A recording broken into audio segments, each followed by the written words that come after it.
Hey, everybody, it's Eddie from Tokyo. This is your cryptocurrency update. And wow, we have some breaking news. If you're an XRP holder, you want to know that just added to the document library is a response from the attorneys of Ripple, Brad Garlinghouse, and Chris Larson to the motion to intervene from John Deaton and the XRP holders, the some 16,000 thus far.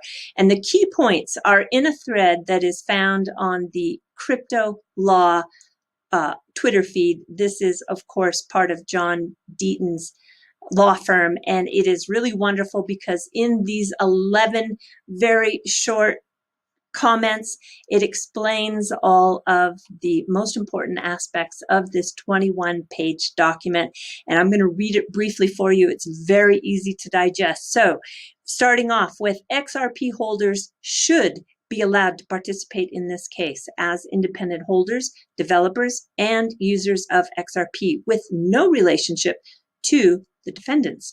They have strong and distinct interest in the regulatory status of XRP. Continuing on, the SEC cannot represent the Movants. The Movants are the people who are doing a motion or the participants in the existing functioning XRP market while seeking to destroy that market and frustrate the real purposes for which Movants hold XRP. Merely by alleging its novel theory, the SEC enforcement imposed billions of dollars in immediate losses on third-party XRP holders, dried up XRP liquidity in the United States, and chilled third parties from continuing to develop applications for XRP.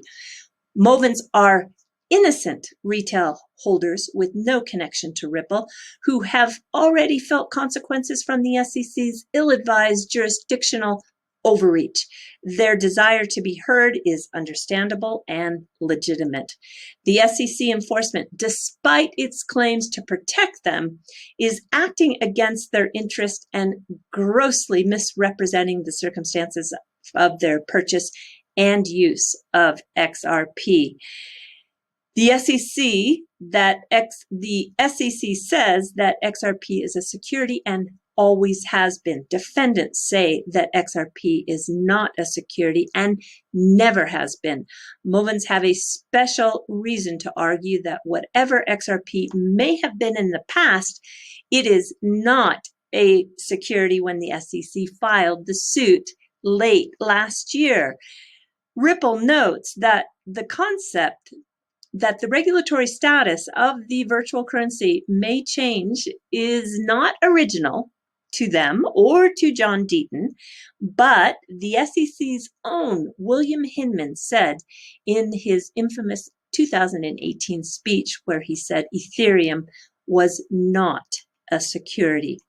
A ruling that XRP is an investment contract threatens to go beyond the multi-billion-dollar immediate losses inflicted on the XRP holders at the start of this action, and the ongoing throttling of U.S. liquidity to destroy an innovative and promising technology that exists independently of Ripple. Defendants must speak for their own interests. The XRP holders can and should be permitted to speak for themselves. And last but not least, in doing so, will shed light on the interest of many other people and businesses that stand to lose existing resources and future opportunities if the SEC's overreach succeeds. Wow. Yep, Crypto Steve, I agree. This feed is fantastic. It's very succinct. It is easy to understand. And I want to have everyone learn a brand new Latin word. Wow, in all this legalese, we're learning a lot of new Latin. This one is called amici. And it appears in the very last part of the sentence from the final page. In the conclusion, it says the court should permit them, the XRP holders, to participate as amici, friends, that's what it means, with elevated rights or as interveners with limited rights. Wow, I love this amici word. It is my word of the day. All right, my Kai, I want to tell you that John Deaton is going to be in a very fun and lively, I'm sure, Clubhouse chat. It'll happen tomorrow on the 4th, so be there or be square, 7 p.m. Eastern Standard Time. And if you need an invitation, no problem. You just have to go to the Twitter feed of Christian Guity, and he is found at CGUITY89, and there is a link for the invites on his Twitter feed. I'm sure it's going to be a very good time. Okay, continuing along, I know a lot of the XRP holders who've been around a while remember that the Ripple board member, economic professor Dr. Susan Athey, and at that time, Robert Mitchnick, who was an MBA candidate at Stanford, they created this fundamental valuation tool to calculate pricing for the digital asset XRP. Do you remember? Well, we have something that's been updated, a recreation in a version that has the multiple use cases as XRP has now. So computer scientist and XRP community member Philippe DeBlair, he joined me today on a delightful video. I'm really telling you, it was so fun. I'm going to upload it later on today, but he explains how to use this newly recreated tool, which allows, for this updated version of the digital asset. And not only in addition to the updated use cases, which make it more accurate for XRP, but there is also the calculation tool for Bitcoin and XDC. So the building blocks of this tool, well, they originally began to be developed in 2017 with a variety of these parameter inputs, different assumptions about the different possibilities and the different success of the use case. And the paper, which really goes into detail of the model, is still available to read, and it is on the link from the top page, which I will put in the description below. And I just hope you enjoy that video. It's going to, like I said, be uploaded in a little while. It was very enjoyable to be with Philippe, and it's I think a very valuable tool. And the reason why I think that is because technical analysis is just a tiny component for price prediction. You need to absolutely consider sentiment in this speculative market. And it also has a lot of different colored swans. And what I mean is it has white swans. A white swan might be something like PayPal, that when they announced they were getting into crypto, that really had a big adoption push. And then you have the gray swans. The gray swans are more murky because we don't really know the final outcome. And this would be, for example, the global shift that I see putting the energy use under the microscope. We really don't know how this scrutiny is going to play out. And then you have the black swans. The black swans are those that you never can predict, and they occur, well, with such surprise and with strong impact. It could happen with regulations. We don't know. These swans are not represented in any charts. So that's why I think using multiple tools along with technical analysis is really, really important. And Gensler, he stumbled pretty hard recently with the very first move that he made when he took the new position of the SEC chair. He appointed Alex O, and unfortunately Alex had been cited for ethics violations, so she has since stepped down, and it was, I think, a little bit embarrassing for Gensler to have chosen her as his top cop, not really realizing this blunder. This blunder is being called a blunder by former champions and supporters. I think the honeymoon is definitely over, and he's going to have to really do something to rectify his mistakes. There is an SEC meeting that's going to take place on the 6th. And the interesting thing is that before I go into this next story, the official meeting is shown as being under the Sunshine Act, if you read the form.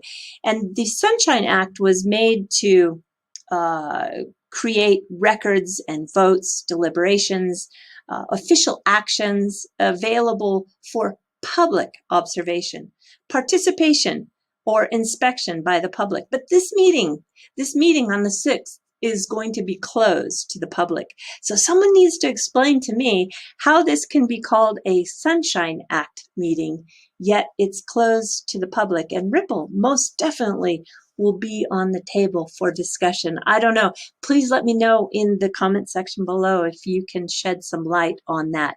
Okay, briefly, I want to talk about Ripple and R3 going public as confirmed by Mr. Kitao, the CEO of SBI Holdings. This is the largest outside shareholder of both those entities. And I just really think that what he was doing when he made his presentation to the investors and to the in that shareholders presentation, he's very happy with the decision that he made to invest in both companies.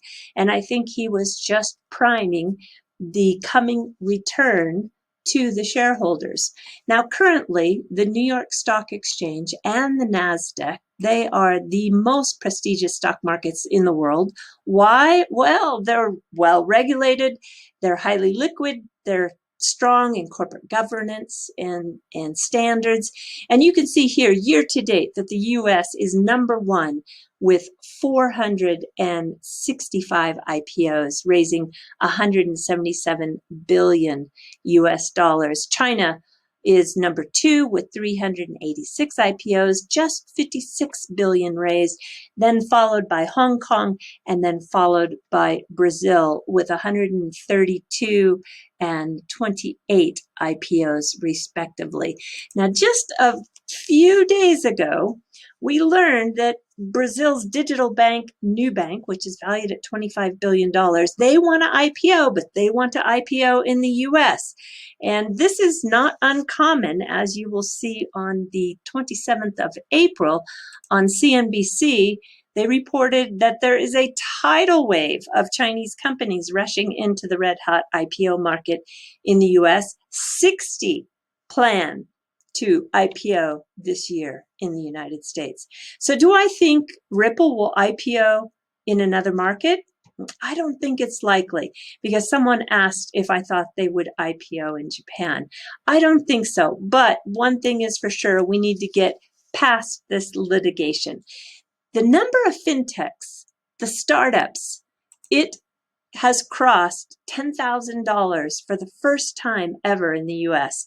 This is really big because many of them are going to go public. And they can go two different ways. They can go the IPO route, which is the direct listing route, or they can merge with a SPAC, a special purpose acquisition company.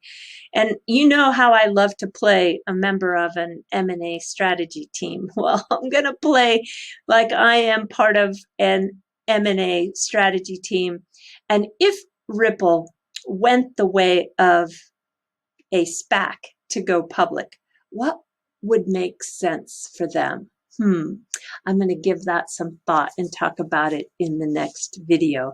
If you have any ideas, I'd love to see that also in the comment section. I read all the comments, by the way. I have to, because I'm saving those comments like Blockchain Backer does.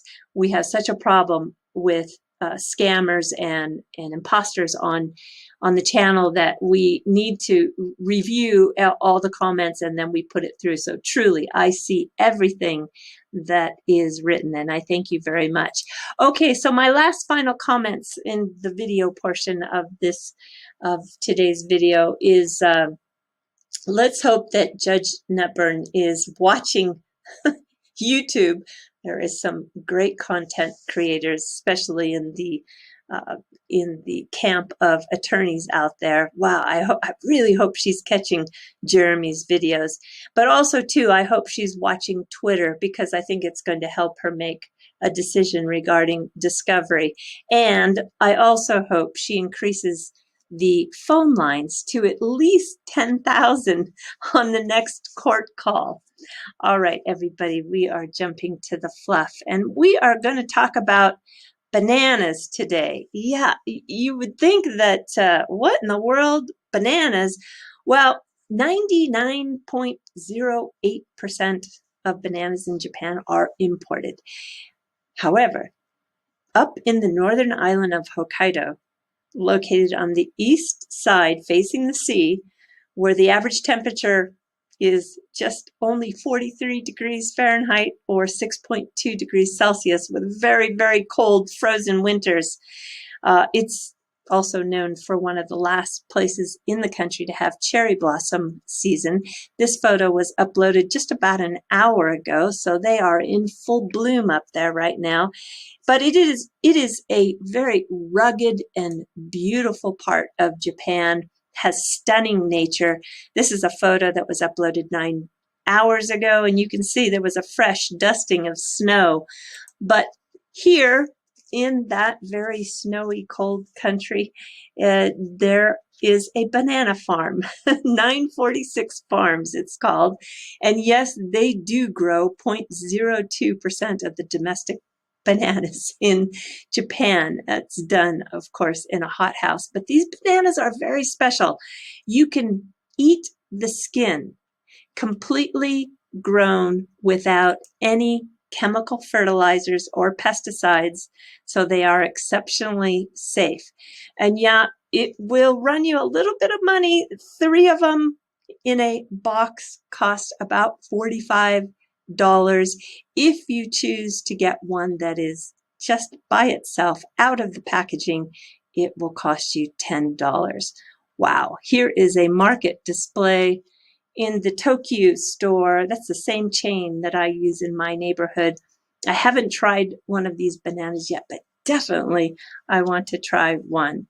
All right, everybody, do take care. Sayonara for now. Bye-bye.